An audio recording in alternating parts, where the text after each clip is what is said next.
एक लड़की रोबोट के हाथों को छूती है, फिर उसे आदेश देती है, तुम कार बन जाओ, और वापसी बोली, तुम ऑप्टिमस बन जाओ। फिर लड़की दौड़ते हुए भागी और एक पत्थर के पीछे छुप गई। ऑप्टिमस भी एक मिट्टी के ढेर के पीछे छुप गया। लड़की के सवालों का सामना करते हुए उसके साथी, जो अक्सर लड़की के सामने अपनी शक्ति दिखाते थे, उसके चारों ओर जमा हो गए और उसकी कार का मजाक उड़ाया। लड़की को यह सुनकर बहुत गुस्सा आया। लड़की ने कहा, मेरी कार के बारे में कुछ भी बोलोगे, ये मुझे पसंद नहीं। बदला लेने की भावना के साथ रात में गिरोह चुपके से दूसरे साथी के घर के सामने आता है। नायिका अंडे उठाती है और उन्हें दूसरी लड़की की कार पर फेंक देती है। ऑप्टिमस बोलता है, मैं इसमें अच्छा, तुम मुझे दो। वह पूरे डिब्बे अंडे उठाता है और कार के पास चला जाता है। कार के ऊपर अंडों को रगड़ता है और ऐसे रगड़ता है जैसे डीजे बजा रहा है। ऑप्टिमस कार के सिर पर पलटवार करता है। काम खत्म होने के बाद जैसे ही वह पुलिस सायरन की आवाज सुनती है, नायिका जल्दी से छिप जाती है। ऑप्टिमस स्थिति को देखकर जल्दी से कार को पलट देता है और खुद को कार के पीछे एक गेंद में सिकोड़ लेता है। जैसे ही नायिका और उसका दोस्त पागलपन से साफ सफाई करते हैं, ऑप्टिमस को एहसास होता है वह एक कार में बदल जाता है और दोनों को लेकर भाग जाता है। दूसरा पक्ष करीब आता है और ऑप्टिमस सीधे कार को सड़क से हटा देता है, लगभग उसे चट्टान से नीचे गिरा देता है। वह जल्दी से एक बांह फैलाता है, बाढ़ को पकड़ लेता है और पूरी गति से गाड़ी चलाता है। वह वास्तव में ऊपर चढ़ने में कामयाब होता है। पुलिस अधिकारी उसके पीछे कसकर चिपके रहते हैं और जल्द ही उसे पकड़ने वाले होते हैं। फिर हवा में एक 360 डिग्री मोड़ लेता है और पुलिस कार पर पूरी तरह से उतरता है। पुलिस कार को मौके पर ही उड़ा देता है। वे सफलतापूर्वक पीछा करने से बच जाते हैं, लेकिन सुरंग से भागने के तुरंत बाद वे पूरी तरह से सशस्त्र सेनाओं के एक समूह का सामना करते हैं। मैंने बस एक नंबर कॉपी किया था, सेना को क्यों बुलाया गया? जैसे ही दोनों कार से बाहर निकलते हैं, आसपास के सैनिक उन पर टूट पड़ते हैं। ऑप्टिमस देखता है कि उसका दोस्त संकट में है और नायिका की शिक्षाओं की परवाह किए बिना फिर वह एक और कूद लेता है और नायिका को पकड़कर शरीर से भाग जाता है। लेकिन असली खतरा आने वाला है। सामने से आने वाले ऑप्टिमस के दुश्मन हैं। वे ऑप्टिमस से ज्यादा तेज लगते हैं। लड़की प्रार्थना करती है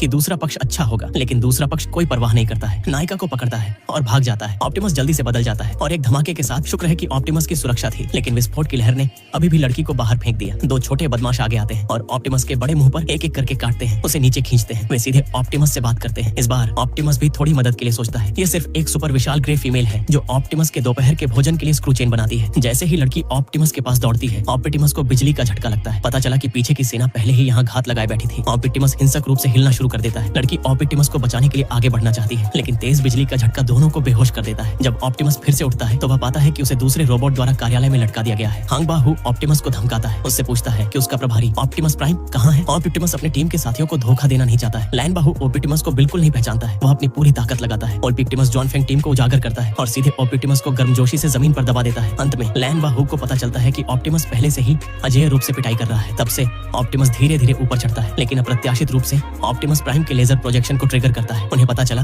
कि ऑप्टिमस प्राइम जल्द ही पृथ्वी पर आ रहा है। जब लड़की और उसके दोस्त ऑप्टिमस के पास पहुंचते हैं तो ऑप्टिमस पहले से ही हिलने डुलने में असमर्थ होता है। लड़की को बहुत दुख होता है, उसका ऐसा अच्छा दोस्त इतनी आसानी से मर जाता है। तो लड़की एक उच्च वोल्टेज स्टन गन उठाती है और ऑप्टिमस पर एक एक करके गोली चलाती है। उसे स्टन गन से फिर से सक्रिय करने की कोशिश करती है। पता नहीं कितना समय बीत गया, ऑप्टिमस वास्तव में चमत्कारिक रूप से खड़ा हो गया। ऑप्टिमस न केवल बड़ी मुसीबत से बच गया, बल्कि उसे अपनी पुरानी यादें भी याद आ गई। लेकिन बुरी चीजें भी हुई। सेना के लोग एक बार फिर उनके दरवाजे पर आ गए और बम से बलपूर्वक उन्हें